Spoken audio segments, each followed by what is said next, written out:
Okay, let's get started. It's great to see everybody, always on Tuesdays at noon. Our contemporary Jewish thought class. I suspect there are a couple additions today as we publicize this conversation. I'd like to welcome Scott Richman into our Zoom space, into our class. Scott is the regional director for the ADL for New York and New Jersey. Scott, you have been with us before, so I'm not going to give you your lengthy bio. No need. But I've known Scott for many years, and our kids graduated from the LaFell School together in Westchester, and it's always good to see you, Scott. And as always, thank you for your time. So I want to jump right in because and just as in terms of a little background, we booked this several weeks ago, right around the time I reached out to you, right around the time when Kanye West was sort of when that situation was at its sort of high point. And I remember there were some scheduling issues and you were going away, and I was like, all right, so we'll just sort of we'll have an opportunity to reflect on that incident, not knowing, we should have known because we know history well, that there would be a lot to talk about, even in between what happened with Kanye West and today. So I want to sort of ask you to frame the issue a little bit. And I think we're going to start, even several months ago with the issue about that was happening at UC Berkeley Law School as a way to frame this conversation and give us some perspective. We'll have an opportunity to talk about some of these situations individually, although, as you said to me, each one of these could be an hour session, but to try and understand, sort of the issue in each, and then also allow questions, and to to then follow up with, okay, we know what's going on. What are some action steps that we can take? So that's sort of our agenda for the next 55 minutes. Again, Scott, thank you in advance. I know you're just back from being away, so welcome back, and talk to us, set the stage for us. All right. So first of all, thank you so much. Yes, Rabbi Zuckerman and I are old friends. He was my rabbi as well at Temple Israel Center in White Plains. Really appreciate the opportunity, and you're all very fortunate to have Rabbi Zuckerman as your rabbi. Yeah, I mean, there's a lot going on. Every time I turn around, there's a surprise, and a big surprise, at least the past few weeks. Although I don't need to tell this group that this isn't just about what's been going on over the past few weeks. I mean, I'm interviewed a lot by the media, and the media tends to say, why now? Why this sudden burst of anti-Semitism? And I need to kind of take a step back and let them know this isn't about a sudden burst of anti-Semitism. It's about some very high profile incidents of anti-Semitism. We've had a general rise in anti-Semitism for a long time. ADL does its annual audit of anti-Semitic incidents. This is sort of the gold standard by which people take the temperature of anti-Semitism in this country. You see it everywhere. I've seen it in the New York Times the past few weeks. CNN interviewed me, and everybody's quoting it. I gave testimony to Congress a few weeks ago, to the Homeland Security Committee of Congress. They were quoting it. This is a bit of a unique indicator because it's not a survey of anti-Semitic incidents. It's not us reaching out to law enforcement and saying, what are the hate crimes you're experiencing? It's ADL's day-to-day work. It's our incident response work. My staff and I respond to anti-Semitic incidents in New York and New Jersey literally every day. And it's not just the past month. It's not the past 2 months, but for years. This year, I can tell you, we've already surpassed the number of incidents that we responded to last year. And last year was the highest year on record in terms of ADL and its response to anti-Semitic incidents. So we had never seen, and that's our most recent audit from last year, from 2021. We'd never seen as many incidents as we saw last year. Across the country, 2,700 incidents, verified anti-Semitic incidents that we responded to. This was a 34% jump from the year before. But I think what's most telling is that that number is quadruple the number of what we saw in 2013, quadruple. So the trajectory is very clear, and it's there, and it's not just about what's been going on over the past few weeks. I can also say that across the country, we deal with anti-Semitic incidents in all 50 states. There's no place that has more anti-Semitic incidents than New York. And within New York, there's no place that has more anti-Semitic incidents than New York City. And New Jersey is very close behind. I'm the director for New York and New Jersey. A full quarter of the incidents last year were in just New York and New Jersey. And again, we deal with anti-Semitic incidents in all 50 states. Some of that, the reasoning is clear. There are more Jews. 1.75 million Jews in New York, 590,000 in New Jersey. You don't need Jews for anti-Semitism, but if you're talking about harassment of Jews, if you're talking about Jewish institutions being targeted, whether it's with swastikas or Zoom bombing or whatever it happens to be, you do need Jews for that. And it stands to reason that the more Jews there are, the more anti-Semitism. And I can also say that we break this down in many, many ways, whether it's vandalism, harassment, assault, Israel-related anti-Semitism, college campus, whatever it happens to be. And one way we look at it is counties. We look at the various, there are 82, 83 counties in New York and New Jersey, and the counties that have the most anti-Semitic incidents, the top 6 counties are the counties that have the most visibly identifiable Jews, people who may dress in a certain way, and that lets people know that they're Jewish, and they're the counties that have the most anti-Semitic incidents. So I guess that's my long way of saying this isn't just about the past few weeks, but what's gone on over the past few weeks, a lot of very high-profile incidents, and not just high-profile incidents, but incidents that that result in anti-Semitism being brought to the surface. A lot of the incidents that we deal with, whether it's a bias incident in a school or a swastika in a school, or something that happens in a workplace, or an assault of an individual, these things are not made known to people. We know it, we're following it, we're keeping track, we're working with law enforcement, we're working with university officials, Hillel, social media, wherever it happens to take place, but it's a bit under the radar. But when you have somebody who puts this out there, so you mentioned the UC Berkeley incident. Well, the UC Berkeley incident, we should all be focused on, that was something that was not very well known until Barbara Streisand tweeted about it. That's when it became well known. What happened with Kanye West happened because he has 30 million Twitter followers. Or Kyrie Irving.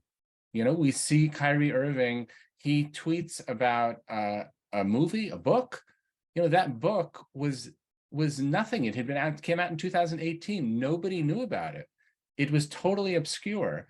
The past few weeks since he tweeted about it, it has been #1 on Amazon in multiple categories, and it continues to be #1. So that's what's going on. We're seeing these high-profile incidents, which are resulting in a lot of attention.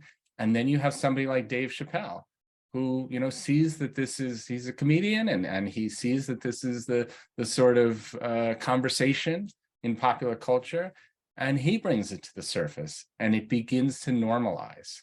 And that's a bit of what we're afraid of here, that kind of anti-Semitism becomes normalized in speech, in the Twitter sphere, wherever it happens to be.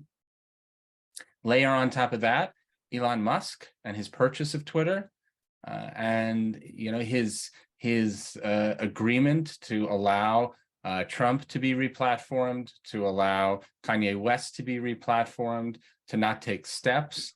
And we can go into the details of this, but ADL had met with Elon Musk early on, just a few days after he purchased Twitter, And he had made an agreement not to replatform people, to look at the content moderation policies that are in place to control the hate. And suddenly, within a day or two, he reversed that completely. So we're in a bit of I wouldn't say a perfect storm, but a lot of factors coming together, which are making all of this very, very visible. And I'm happy to unpack any of those. I just gave it in a very kind of There's a shorthand lot way. to unpack, but Yeah. I'm also still trying to understand if there is an explanation for this phenomenon of the celebrities. I mean, you sort of lay out that this is the work that the ADL does every day. This is a virus that has never gone away. I get all that, right?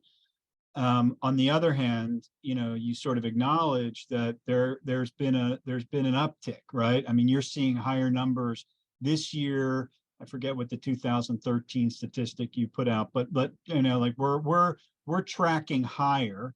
In celebrities seem emboldened to say whatever they want to say, with some consequences sometimes, and other times, I mean, all right, so Kyrie missed a few games and was fine. This is a guy who sits out half of the season during COVID, rather than, and rather than,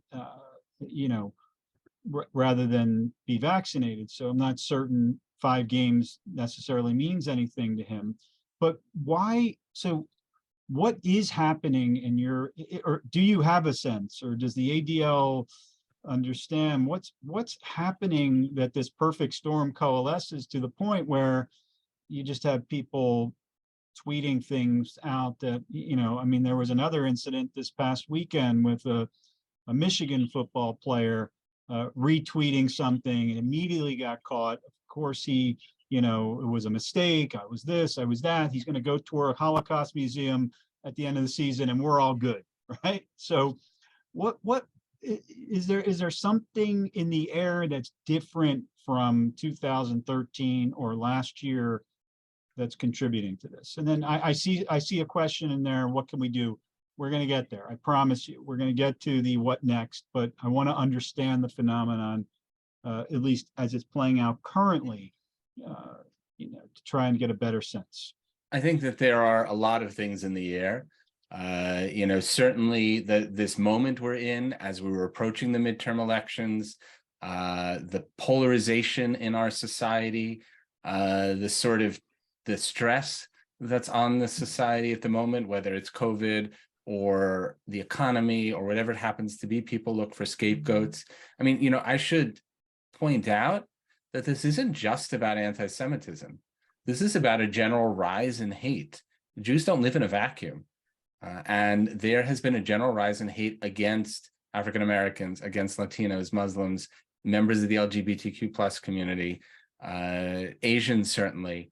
We are the victims of similar forces that are attacking marginalized communities or vulnerable communities or communities at risk, whatever you want to call them, and we're victims of that as well. So there are a lot of factors here, and I wouldn't. This was really the perspective I was trying to give before, that it's not just about what's happening in this moment. It's sort of longer term.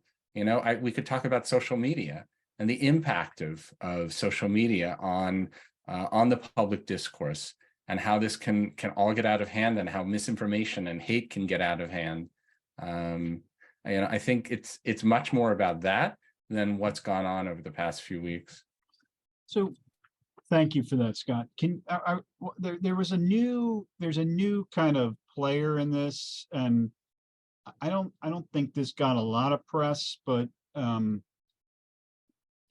Kyrie sort of lifted up this community of the Black Hebrews, and you start to hear things like, we're the real Jews. And then when he is back for his first game, there's a march of, I don't know, I mean, it looked like hundreds. I couldn't tell from the video, but you saw the community of the Black Hebrews sort of marching through Brooklyn towards, where the Brooklyn Nets play, chanting things in the street. Who are these people? I mean, like, who I just don't, I just can't remember the Black Hebrews being such a, such an important player in this sort of anti-Semitism, mix. But maybe they have been all along. I mean, is this a group that you know anything about? And what is their sort of agenda? So first of all, the Black Hebrew Israelites are not one group. They're many groups with a range of beliefs, and some of those beliefs and some of those groups are anti-Semitic, but not all of them. You have Black Hebrew Israelite synagogues. You have, they're headed by a rabbi in Chicago. There's a rabbi in Brooklyn who's a member of the New York Board of Rabbis. So there's a range of views here.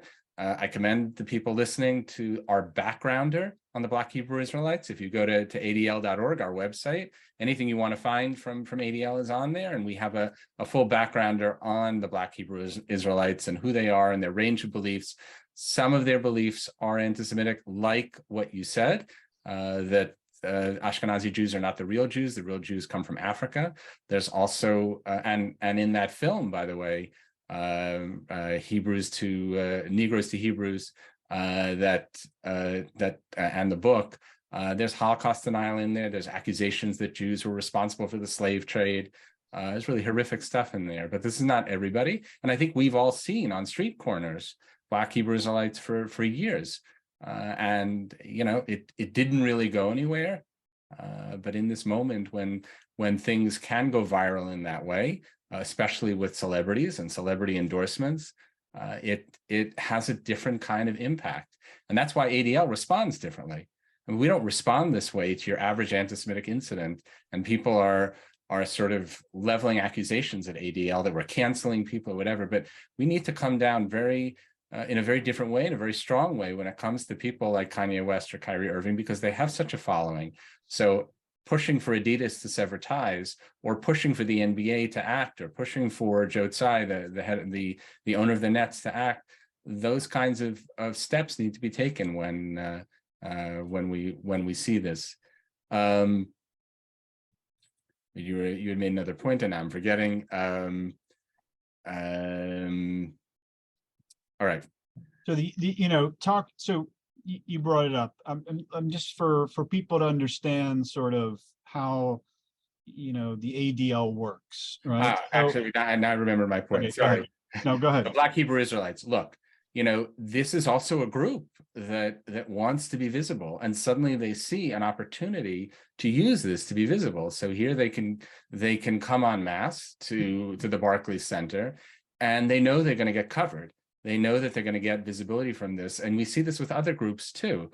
So the Goyim Defense League, here you have, and think of the irony of this. This is a white supremacist group, the GDL. The GDL, by the way, is a play on the ADL. They're taunting the ADL. This is a white supremacist group that targets the Jewish community, that is virulently anti-Semitic. So here, a few weeks ago, they unfurl a banner over the freeway in Los Angeles that says Kanye was right. Now let's think about the irony of a white supremacist group who is lifting up the words of an African-American man in this country. And they're doing it not because they necessarily have any love for Kanye West. They're doing it because they see an opportunity to advance themselves, to make themselves visible on the backs of Kanye West. So if you notice, when they unfurled that banner, Kanye was right about the Jews, right next to it was a second banner. And that second banner was an advertisement for GoyimTV.tv. That's their YouTube channel where they stream anti-Semitic content, where they sell anti-Semitic sweatshirts and T-shirts.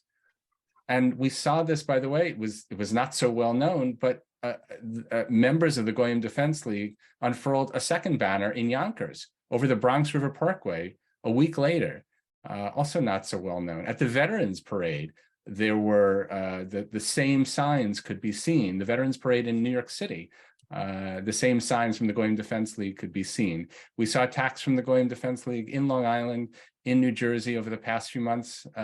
So, this is a phenomenon, and people see this as an opportunity, just like the Black Hebrew Israelites, to gain visibility for themselves on the backs of these celebrities. Right. I mean, to your point, Scott, it's sort of the reason why Nick Fuentes is hanging out with Kanye West, right? I mean, this is a guy who is a white nationalist who, I can't imagine he has any love for Kanye West, right? But of course, he's showing up to Mar-a-Lago to have dinner with Trump and with Kanye. So I think if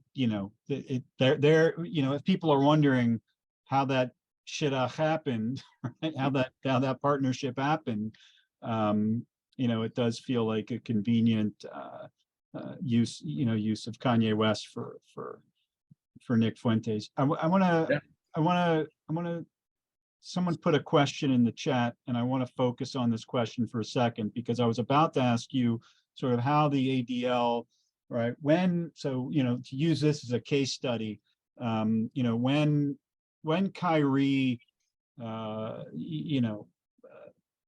retweets this, or, and then goes into his anti-Semitic language, clearly the ADL clearly ADL has connections, and I'd love to hear about the process of how you work with the NBA and the Nets. But before we get to that, someone put in the chat, can we also talk about dialogue and education, as some of this out of complete ignorance with a question.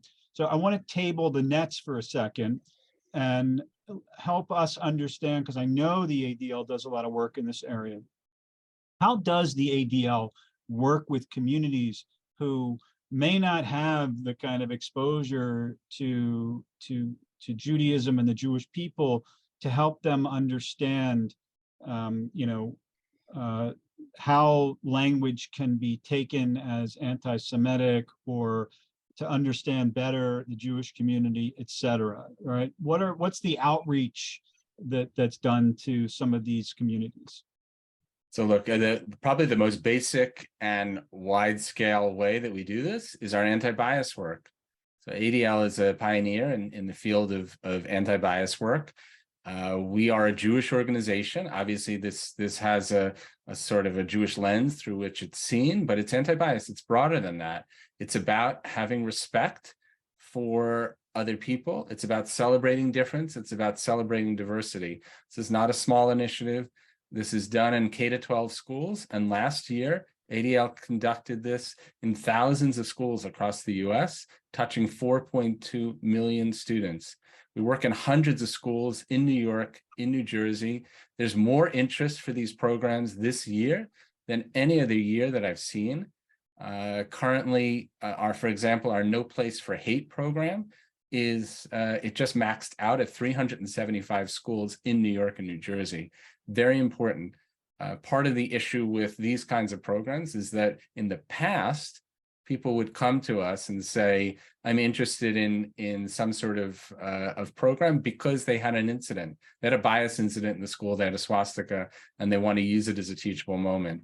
But we've seen a bit of a shift where schools are now interested in this kind of stuff because they're interested, they recognize that this is an important function that they need to play. So at a baseline, this is the kind of work we're doing to sort of change the future, change the dialogue. But it goes beyond that, because it's not just about what happens in K-12. It's also what happens with college campuses. So, ADL partners with Hillel to do a lot of training of Jewish students, training of non-Jewish students on what is anti-Semitism, how does it manifest itself, why is it problematic, and of course we do a lot of workplace trainings, also very important for us. That was not so common, but following the Israel-Hamas conflict in May of 2021, got a huge amount of interest in that. I've personally done trainings in a lot of big corporations over the past year, people looking for an understanding of who the Jews are, what is anti-Semitism, how does it manifest itself in the workplace, and how can we be allies to our Jewish staff. There's a lot of pieces there, and of course, with the Kyrie incident, they're looking to make this constructive as well, to have dialogue groups between the Black community and the Jewish community. ADL is going to be a part of that, but that hasn't quite been developed yet. We have something called Bina. Bina is it's basically a course that can be done over 1 or 2 class periods. It introduces people to who the Jews are. It introduces them to what is anti-Semitism. It's a free program that can be implemented in any school. It's where we sort of target high school classes, and a teacher can do this in 1 or 2 periods with dialogue. So there are lots of different options in terms of coursework. That's just the sort of tip of the iceberg. Holocaust studies. ADL has trained over 100,000 teachers in Holocaust studies with our Echoes and Reflections program. Echoes and Reflections is a partnership between Yad Vashem, ADL, and the Shoah Foundation. So we use the videos of the Shoah Foundation. That's Steven Spielberg's foundation. So a lot of different ways that we are in that space, trying to kind of sensitize people to who the Jews are, the Jewish experience has been, what is anti-Semitism, how can they be allies, and sort of touching on all these different areas. I don't know if the people listening are familiar with Shine a Light. So Shine a Light is an initiative now of 80 different organizations who through last year it was about shining a light during Hanukkah on anti-Semitism. This year it's going to be the full month of December. But there are a lot of pieces of that. One of them is that corporations will speak out against anti-Semitism. Corporations will look at their policies related to the Jewish community. There's a whole component in there for schools. There's a whole component in there for policy work at the state, local, and federal legislative levels. And there's also programming. So there's going to be a major event in Times Square on December 19th. It's going to be a free event with celebrities, with elected officials. Last year we had Governor Hochul, and having all of these people speak out against anti-Semitism matters. These are all pieces of the work that ADL does. Yeah, I mean, I always, a lot of times people think of the ADL, they think of, somebody speaking out against hate. But what you're describing, and I think what people sometimes forget, is that at least I think at its core, it's an educational, like you're doing the hard work of education. And, I heard some critique on Twitter of, when ADL, when the Kyrie thing goes down and there's a $500,000 pledge to ADL, oh, look how, write a check and you're fine. But it actually, right, it wasn't just write a check, and I want to come back to Kyrie in a second because I want people to understand how you work with these major organizations, institutions like the NBA. But the work that you're describing is not cheap, right? And so this is not some Jewish tax that Kyrie's paying as a result of saying something, about the Jewish people, as much as it is funding the important work that the ADL is going to do in the communities that can help alleviate this kind of, this. Yeah, and look, this is not about ADL receiving a $500,000 contribution. This was $500,000 going towards initiatives, ADL being a piece of that, but there'll be other organizations. And many, many organizations have been reaching out to ADL over the past few weeks who want to be a part of this. There's a lot of activity that's going on in Brooklyn, and different groups want to be a part of this. This is about ADL being an organization that's working with the Nets or working with the NBA or working with Kyrie, but it isn't just about and you're right. None of this comes without a cost. Right, and in fact, I would argue that the critique of the ADL that I was reading was in fact itself anti-Semitic, right? Like it's just a money, right? I don't even want to go down this.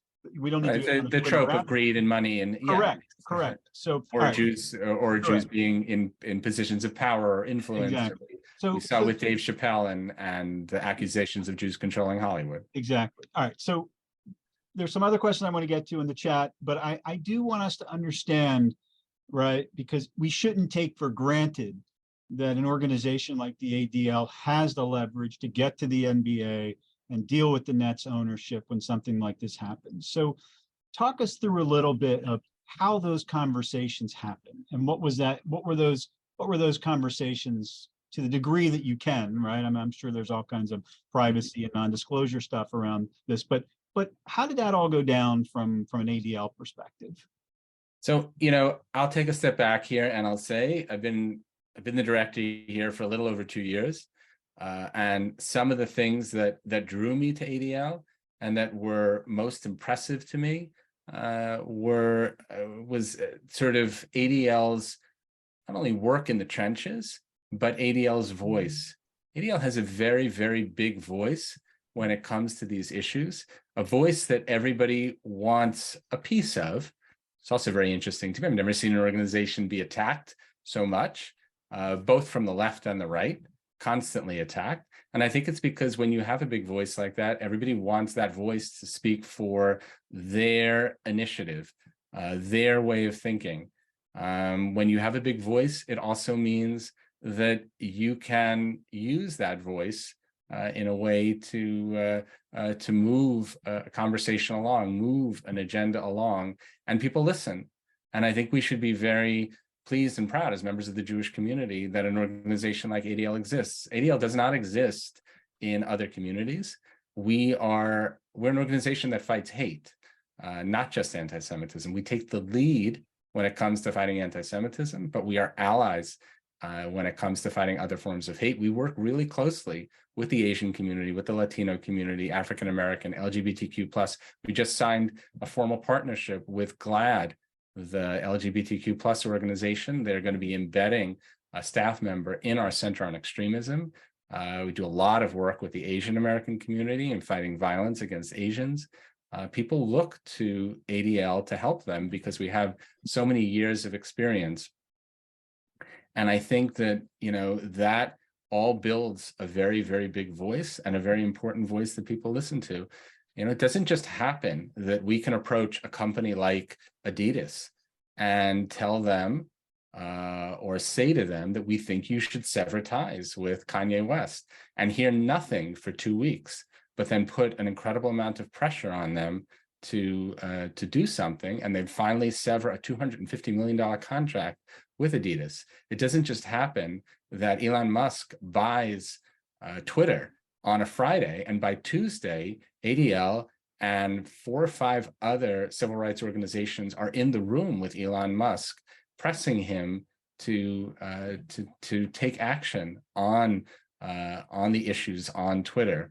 It doesn't just happen that Kyrie Irving tweets about this, and within hours, we're in touch with Joe Tsai, the owner of the Nets, and with Adam Silver, the head of the NBA. And that's about relationships, but it's also about this sort of voice that ADL has and has cultivated. And I think it's really an important piece of the way that ADL operates. So that explains the access to, the NBA. Kyrie thing goes down immediately, or whatever the timeline was. The ADL enters into conversations with the NBA, with the Nets, and there's some resolution of Kyrie will sit out 5 games. I guess it was indefinite, but 5, whatever it was. Was that a? You're going up against a big organization like the NBA. I mean, I know Adidas is big. I'm not, but right. But this isn't the first time. Right. ADL, in fact, we had a meeting with the Nets just the week before, and we've had many meetings with the Nets, and we've done work with the Nets, and with all of these entities, whether it's with elected officials, with university presidents, with law enforcement at all different levels. We are working to build those relationships, to foster those relationships, to build understanding on what the head of the state police in New Jersey, Colonel Callahan, calls blue sky days. So he calls these the idea that we are not just building those relationships when we have a crisis. We're building them every day, all day long, not when we have a crisis. And when a crisis comes about, we can tap into that. I mean, this is what happened with the threat against New York synagogues and the one against New Jersey synagogues. We instantly were in touch with our partners, in touch with CSI, in touch with CSS, the Community Security Services, in touch with the NYPD, in touch with FBI and the Joint Task Force. Like this, these are the relationships that we have, which we foster literally every day. For example, with law enforcement, ADL does training of law enforcement. We are the largest non-governmental trainer of law enforcement in this country. Last year, we trained 20,000 law enforcement professionals, including the entire cadet corps of the NYPD. And we do training modules on what is anti-Semitism, what is extremism, what are hate crimes, the responsibility that law enforcement has to society, and we use the Holocaust as a sort of a cautionary tale. We take members of law enforcement on a virtual tour of the Holocaust Museum in Washington. We actually take them physically to Washington, D.C. And these are important pieces of what we do. We build those relationships, we build that understanding, and then we use those relationships when we have the need to. Scott, let me thank you. Let me pivot to a different topic. I mean, it's all connected, but so I'm in the middle of we're having the producers of America and the Holocaust in dialogue in a couple of weeks, the Ken Burns documentary. So I spent the last week, the last several days over the weekend watching the 6-hour documentary, which is really sort of like astounding. And I mean, it's not that I don't know anything about the Holocaust, but to even dive deeper into the American response and the tightening of the valve of immigration and sort of anti-Semitism that existed in the Senate and in the State Department, et cetera. What do you see today in the House of Representatives and the State Department? How does what's the ADL? When we look at some of the politicians and hear language that is anti-Semitic or anti-Zionist, anti-Israel, what's the work that you what do you see, and B, what's the work that the ADL does with our elected officials? So look, there's a sort of a mainstream point of view and a mainstream view of Jews and anti-Semitism in Israel, and then there are more fringe elected officials that are of concern. I mean, you take on the right somebody like a Marjorie Taylor Greene and people like that, obviously very concerning statements being made by members of the squad that are very concerning. We make an effort to work with all. Not all want to work with us, but at the end of the day, we have things like the United We Stand Summit. I traveled to Buffalo following the horrific shooting there in May. I spent 3 days in Buffalo. I arrived on Saturday night and I was there for 3 days. One of the things that, and I can talk about that experience as well and reflect on that, but one of the reasons that I went there was to work with law enforcement, by the way, but primarily to show solidarity with the Black community there and the attack.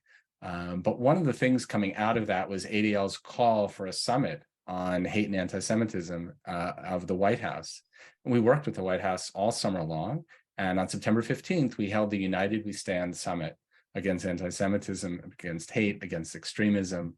It's amazing, and really unprecedented to have a summit under the auspices of the White House in response to all of this, that had President Biden speaking, that Vice President Harris spoke at, where we had a lot of different outcomes from that, convening of different entities that came out of that. Really, really amazing. ADL has an office in Washington, D.C. Office in Washington, D.C. works closely with our federal legislators, with the White House. There are a lot of pieces of legislation that ADL either helps put forward or works with legislators on. And here in the New York, New Jersey office, we do this at the state and local level with the New York City Council, the mayor's office, with the governor's office, et cetera. A very important piece of our work. But there are always those that we have issues with, and we call that out, and we call it out on the left and the right.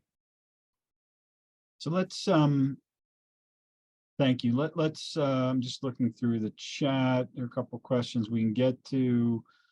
Someone asked about the community service initiative. You sort of addressed that.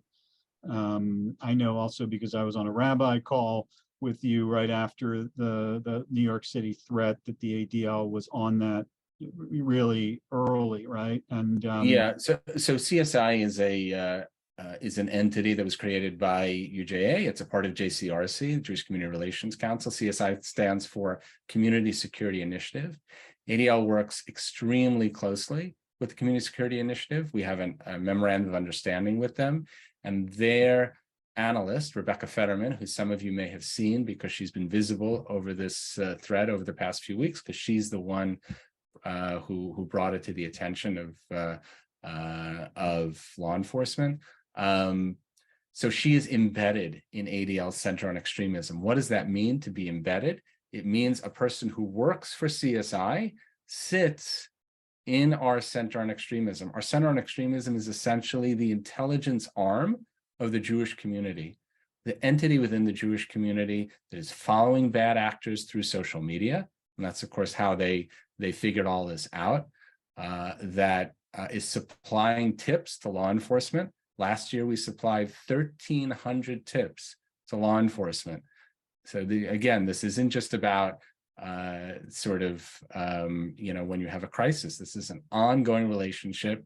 And this isn't just about calling upon relationships with law enforcement. It goes both ways. We're supplying those tips. And we have an analyst from CSI actually embedded in our Center on Extremism, who attends our staff meetings, who works closely with our intelligence staff.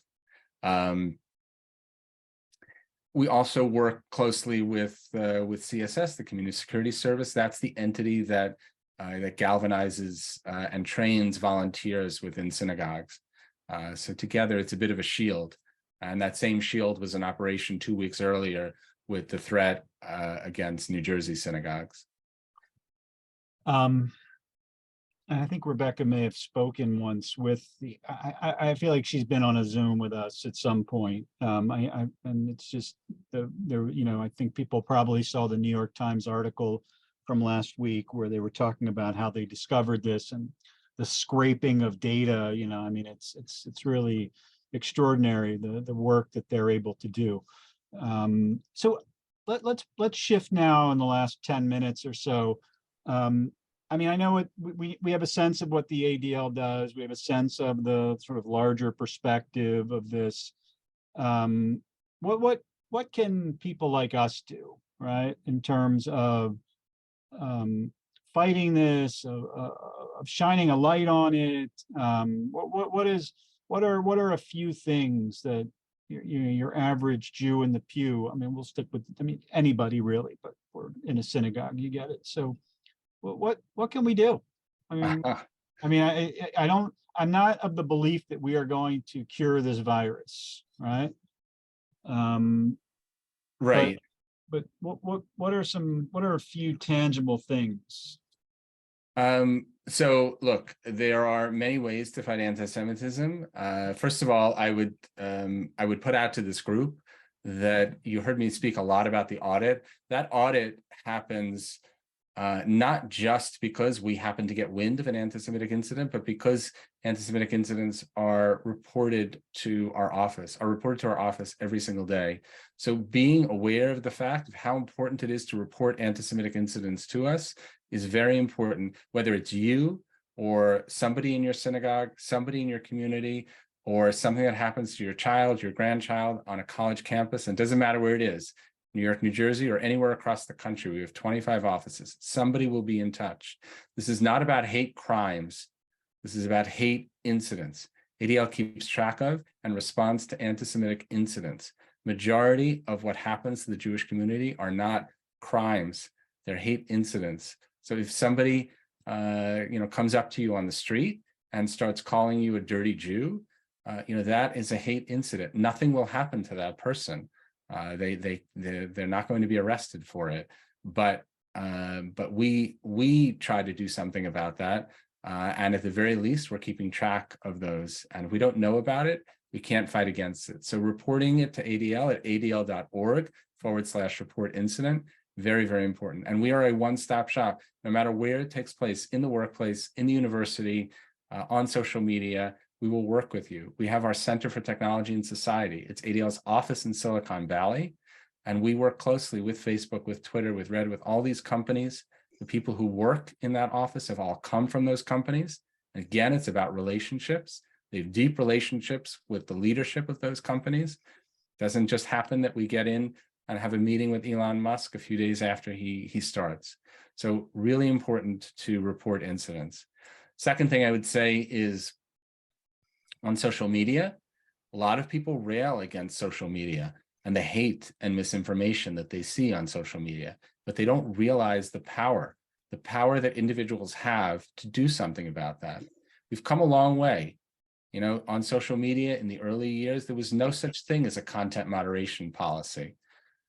Social media is not governed by legislation. There is no legislation saying what can and can't be on social media. The only way that it's governed, the only way that it's controlled is from within, from a company saying, this is what's acceptable and this is what's not acceptable. And we've come a long way in that those companies have changed their policies in the past few years to become more strict. And now it's a question not only of those policies being in place, but enforcing those policies. And many of them are not enforced enough. It's a lot of the work of ADL is getting them to enforce it.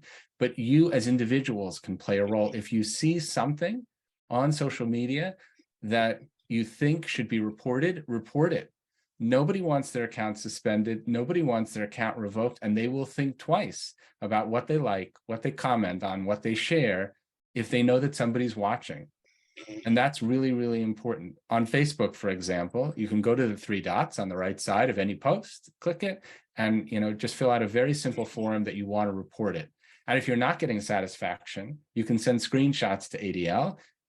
You can send it to my office through the adl.org/report incident, and they will send it on to the company through our Center for Technology and Society and press them to do something about it.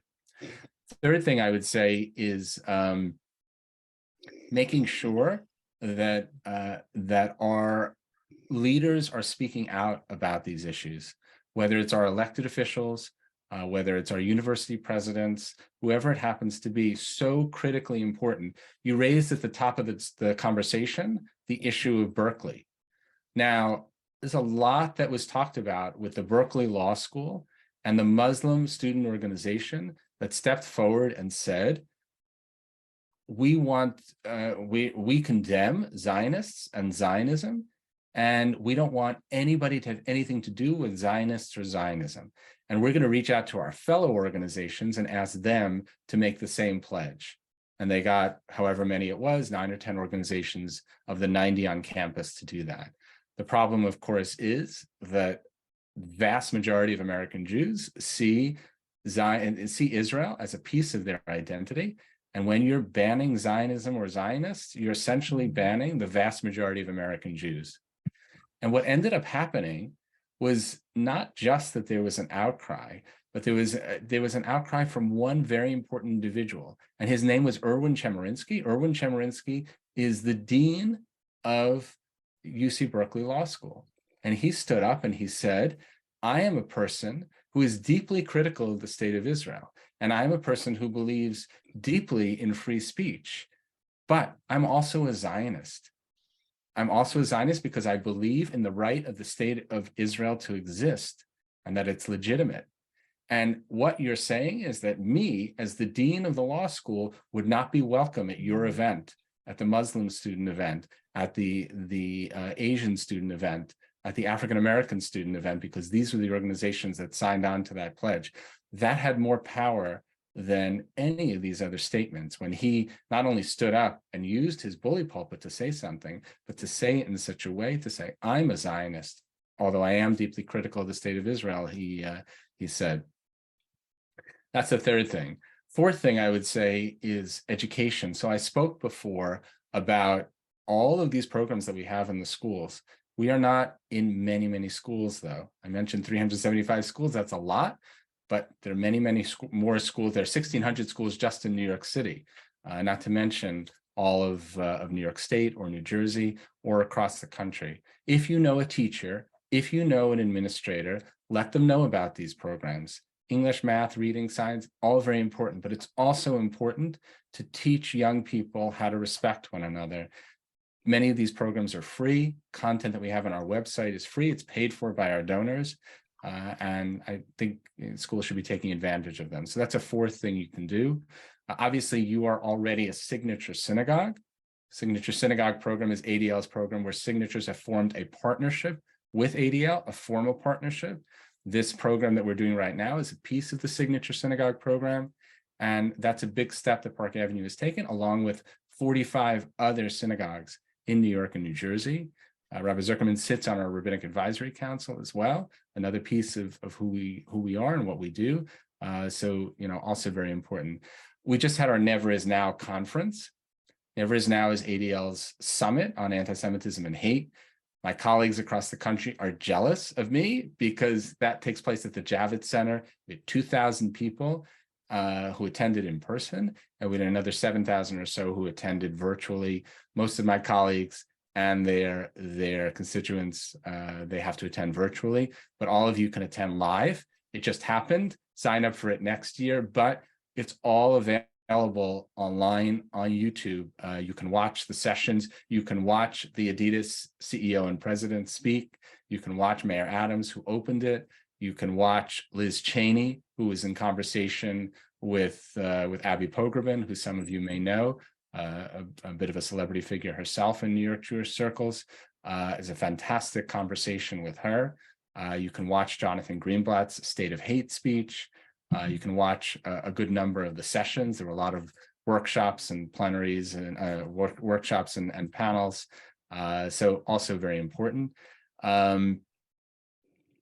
And yeah, those are just a few things that I would recommend. Thank you, Scott. That's very helpful. And I'd like to just highlight two of them. You said something earlier that I thought was interesting, that a lot of times people will engage with the ADL, the number of curriculum that exists or the resources. When I've seen this movie, right? Something happens in a school, a teacher says something that is perceived or is outright anti-Semitic.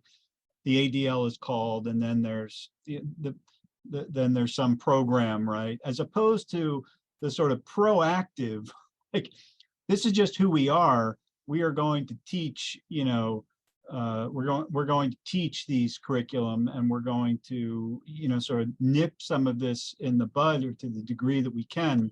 Would it be that more schools? I know you said that more schools are doing that, but imagine if more schools would sort of take on that, responsibility. And I agree with you. There are people on this call who are plugged into all kinds of different schools, and I would encourage you to, fight that fight. And the second thing is, and Joan, I want to go to you, and then we'll wrap up. But it's not infrequent. I would say I email you every day, but when something happens, I shoot you an email. Recently, an acquaintance of mine found themselves living on their family on the same floor in the building of the young man who was part of the threat of New York synagogues, the young Jewish man. And they were at a loss. I said, okay, I'm going to reach out to the ADL. I did. Both you and another person, immediately got in touch and followed up even several days later. And I know, because I saw this person recently, how, sort of how comforting it was to know that an organization like the ADL had their back, and sort of talk through what the possibilities are here, whatever those possibilities might be are irrelevant, but the quick reaction time, the support that was given, and that's the work you do. And I'm incredibly grateful for it, both personally and as a Jew living, in New York, and a Jew living in the, at this time. So I just want to vouch for what you said, that, if there is an incident, it is important that gets reported for all kinds of reasons. Joan, I see your hand up, so nice. Thank you. One question, Joan. We dealt with some of them in the chat, but since I know this is a very specific question given with thanks, Scott, and that is that your discussion of Berkeley raised an issue that is troubling me, and I don't understand. what is the position of the Asian community in this, particularly the students? I've often, my thought is that the Asian community has not been particularly anti-Semitic, but there have been recent incidents like Berkeley where they seem to have joined in that movement. So my question is, how serious is that, and is it growing? So I wouldn't, first of all, never stereotype. Based upon the Asian student organization, and there may be multiple Asian student organizations, this may be just one that signed on. I wouldn't stereotype across that and say that there's an issue with Asians. More likely in that case, this was sort of one group prevailing upon another group saying, please join me. They may not have any kind of particular knowledge or understanding or whatever, but they're being asked by a fellow civil rights group to join them, and they join on. So I wouldn't read into that there's any particular issue with the Asian community. Probably the opposite. The Asian community has been the victim of so many attacks over the past couple of years, and they begin to sympathize with other marginalized groups who are being attacked.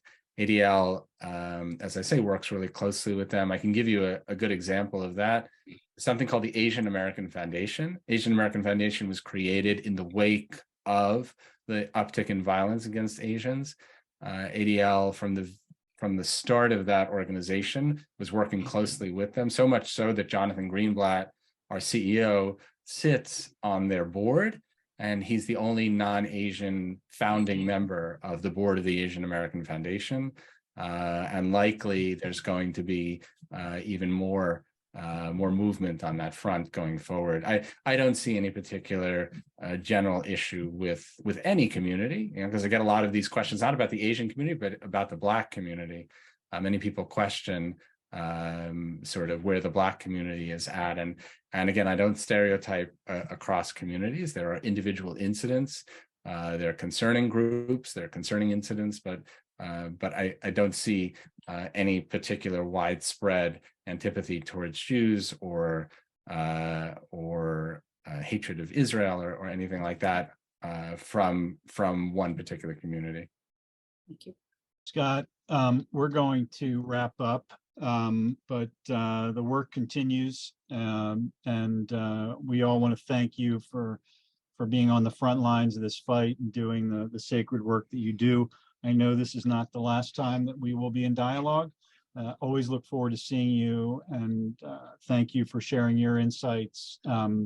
Thank you for the perspective. Thank you for the suggestions of things that we can do.